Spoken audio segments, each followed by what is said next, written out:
warahmatullahi wabarakatuh. Di sini saya dan teman saya akan menjelaskan tentang materi tentang upaya hukum dan eksekusi putusan kelas hukum acara perdata 1, yaitu tugas UAS. Sebelumnya saya akan memperkenalkan diri saya, yaitu saya Galih Prima Dwi Arta, NIM 032, dan teman saya Muhammad Raihan Erwinsyah, NIM 002. Baik, di sini saya akan menjelaskan tentang upaya hukum. Upaya hukum sendiri adalah suatu upaya yang diberikan oleh undang-undang bagi seseorang maupun badan hukum dalam hal tertentu untuk melawan putusan hakim sebagai suatu tempat bagi para pihak yang tidak puas atas adanya putusan hakim yang dianggap tidak memenuhi rasa keadilan. Jenis-jenisnya yaitu, dalam hukum acara perdata terdapat dua jenis upaya hukum, yaitu upaya hukum biasa dan upaya hukum luar biasa. Upaya hukum biasa ialah upaya hukum yang dipergunakan bagi putusan yang belum memiliki kekuatan hukum tetap yang terdiri dari perlawanan yang diatur dalam pasal 129 ayat 1, pasal 196, pasal 197 HIR, banding yang diatur dalam pasal 21 ayat 1 Undang-Undang Nomor 4 tahun 2004 tentang kekuasaan kehakiman, dan kasasi yang diatur dalam pasal 30 Undang-Undang Nomor 14 tahun 1985 tentang Mahkamah Agung. Yang kedua yaitu upaya hukum luar biasa, adalah suatu upaya hukum yang dilakukan atas putusan yang telah berkekuatan hukum tetap atau intrag van gewich. Dan upaya hukum ini dalam asasnya tidaklah menangguhkan pelaksanaan eksekusi. Upaya hukum luar biasa terdiri dari perlawanan pihak ketiga atau denden verzet terhadap sita eksekutorial atau Fight Jurisprudensi Putusan Mahkamah Agung nomor 306K/SIB/1962 tanggal 21 Oktober 1962, dan peninjauan kembali atau request civil yang diatur dalam pasal 66, pasal 67, pasal 71, pasal 72 Undang-Undang Nomor 14 tahun 1985 tentang Mahkamah Agung, contoh Peraturan Mahkamah Agung Nomor 1 tahun 1982. Kemudian materi selanjutnya adalah first take. First take adalah hukum acara tanpa hadir atau acara luar hadirnya tergugat. Bentuk putusan first take adalah mengabulkan gugatan penggugat untuk seluruhnya atau sebagian dengan first take. B. Menyatakan gugatan penggugat tidak dapat diterima dan menolak gugatan penggugat. Syarat first take yaitu yang pertama, tergugat telah dipanggil dengan sah dan patut, kemudian tidak hadir tanpa alasan yang sah, dan tergugat tidak mengajukan eksepsi kompetensi. Materi selanjutnya adalah perlawanan atau verzet. Verzet adalah suatu upaya hukum terhadap suatu putusan di luar hadirnya pihak tergugat. Pasal 129 ayat 1 HIR atau pasal 83 RV menegaskan tergugat yang sedang dihukum sedang ia tidak hadir atau first take dan tidak menerima putusan itu dapat mengajukan perlawanan atas putusan itu.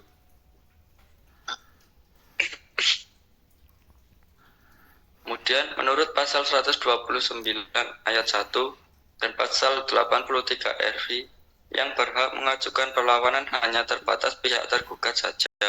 Saja kepada penggugat tidak diberi hak mengajukan perlawanan. Dalam hal ini pihak tergugat tidak oleh pihak ketiga. Materi selanjutnya yaitu banding, kasasi, dan peninjauan kembali. Banding sendiri adalah upaya hukum yang dilakukan bila mana ada salah satu pihak yang tidak puas terhadap suatu putusan pengadilan tingkat pertama.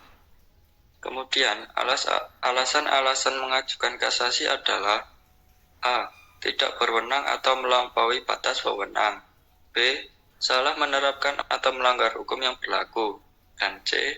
Lalai memenuhi syarat-syarat yang diwajibkan oleh peraturan perundang-undangan yang mengancam kelalaian itu dengan dengan batalnya putusan yang bersangkutan. Kemudian alasan-alasan pengajuan peninjauan kembali adalah A. Apabila putusan didasarkan pada suatu kebohongan atau tipu muslihat pihak lawan yang diketahui setelah perkaranya diputus atau didasarkan pada bukti-bukti yang kemudian oleh hakim pidana dinyatakan palsu. B. Apabila setelah perkara diputus ditemukan surat-surat bukti yang bersifat menentukan yang pada waktu perkara diperiksa tidak ditemukan. C. Apabila telah dikabulkan suatu hal yang tidak dituntut atau lebih daripada yang dituntut. D. Apabila antara pihak-pihak yang sama mengenai suatu soal yang sama atas dasar yang sama oleh pengadilan yang sama atau sama tingkatannya telah diberikan putusan yang bertentangan satu dengan yang lain. E. Apabila mengenai sesuatu bagian dari tuntutan belum diputus tanpa dipertimbangkan sebab-sebabnya. F. Apabila dalam suatu putusan terdapat suatu kekhilafan hakim atau suatu kekeliruan yang nyata. Baik, untuk eksekusi putusan akan dijelaskan oleh teman saya Muhammad Rehan. Muhammad Rehan, saya persilakan. Baik, terima kasih moderator. Di sini saya Muhammad Rehan NIM 002 akan menjelaskan atau melanjutkan tentang materi eksekusi putusan. Eksekusi putusan ialah menjalankan putusan pengadilan yang mempunyai kekuatan hukum tetap atau bisa disebut dengan res judicialis atau inkrang van guidsde yang bersifat penghukuman atau disebut dengan kondemnatoir yang dilakukan secara paksa jika perlu dengan bantuan kekuatan umum.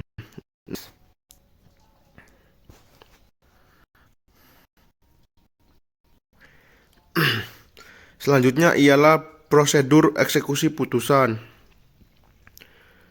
Prosedur eksekusi putusan pengadilan dalam perkara perdata merupakan langkah penting dalam menjaga kepatuhan terhadap putusan yang akan berkekuatan hukum tetap atau bisa disebut dengan Aristes 2020. Langkah yang terlibat dalam proses eksekusi akan diuraikan di dalam bagian ini. Antara lain, HIR, RBG, serta RV. Tidak dijelaskan tentang istilah hakim pasif maupun aktif.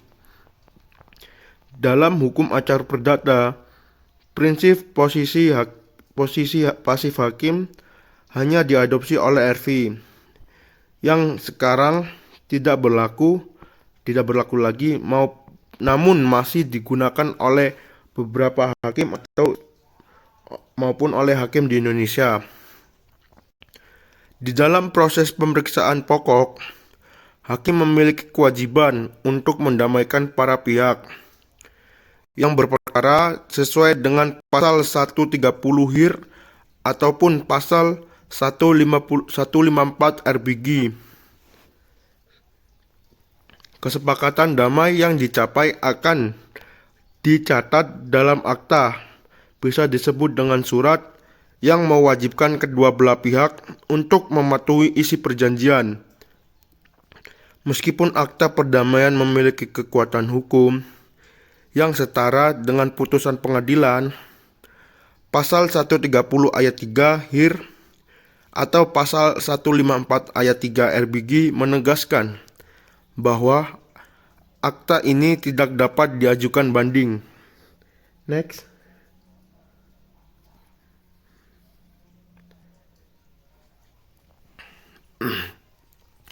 Ya, materi mediasi. Dalam pandangan normatif, tahapan mediasi terbagi menjadi dua,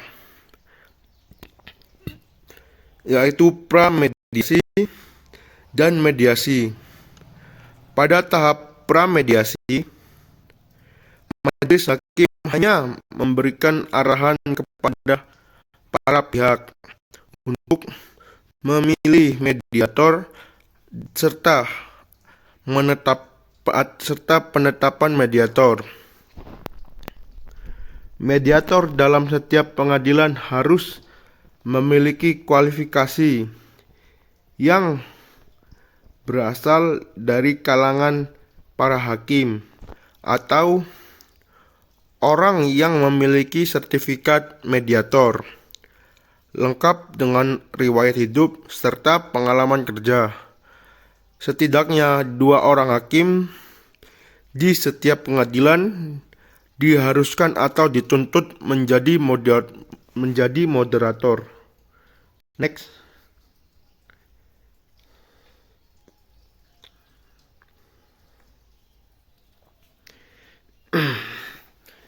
Ya, yang keempat, materi keempat yaitu jenis-jenis eksekusi. Di sini kita pasti akan mengenal jenis-jenis eksekusi. Eksekusi sendiri terdiri dari 3 jenis, yaitu A. Eksekusi pembayaran sejumlah uang. Yang B. Eksekusi melakukan sesuatu perbuatan. Serta yang terakhir ataupun yang C, yaitu eksekusi real atau bisa disebut sunandar. Prosedur menyelesaikan perkara bagi pihak yang tidak mematuhi putusan diatur oleh pasal 196 Hezin Inlandsreglement atau bisa disebut dengan HIR, serta pasal 207 Reglement for the Bitgun atau RGB. Terdapat 2 cara menyelesaikannya, yaitu dengan cara yang pertama dengan cara sukarela, di mana pihak yang kalah mematuhi putusan secara sukarela, serta yang kedua dengan cara paksa melalui eksekusi oleh pengadilan. Ya, next kalau ada. Ya, materi saya selesai. Saya akan kembalikan kepada moderator. Baik, terima kasih Mas Rehan. Baik, sekian dari presentasi kelompok kami. Bila ada kurang lebihnya mohon maaf. Wassalamualaikum warahmatullahi wabarakatuh. Waalaikumsalam.